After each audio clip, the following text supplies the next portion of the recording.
Rangpur versus Guyana. ও ভাই, final উঠছে রংপুর। রংপুরটা এমন ভাবে উঠছে, উঠতে উঠতে কিন্তু ফাইনালে পৌঁছে গেছে, যেখানে কিন্তু তার প্রতিপক্ষ গায়না।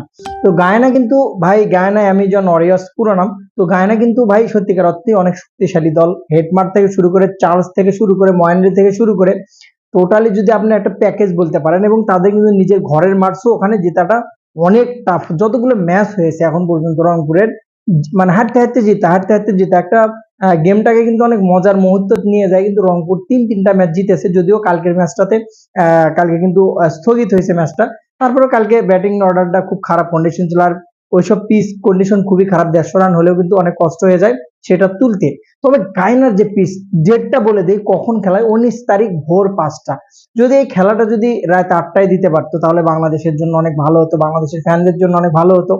যেহেতু সে দেশের সাথে আমাদের দেশের অনেক রাত দিনের ডিফারেন্স, সো সেদিক বিবেচনা করে তাদের অনুসারে, তাদের রুলস অনুসারে ডেটটা ফালাইছে, সময়টা ফালাইছে। তো আমি মনে করি যে আমাদের দেশের 8টার সময় ফালালে বাংলাদেশের যারা আছে সবাই খেলা দেখতে পারতো, অথবা ভোরে উঠে খেলা দেখবে।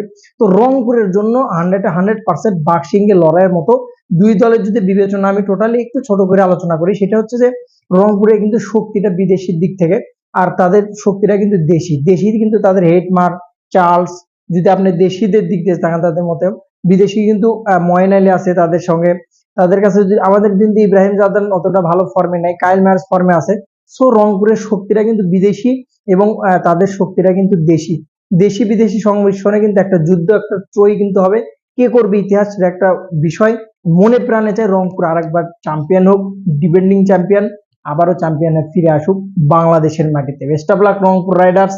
খেলা হবে মাঠে, দেখা হবে কাল, কথা হবে টিকটক, ফেসবুক, ইউটিউব, সবগুলো ইনস্টাগ্রামে। সালাম।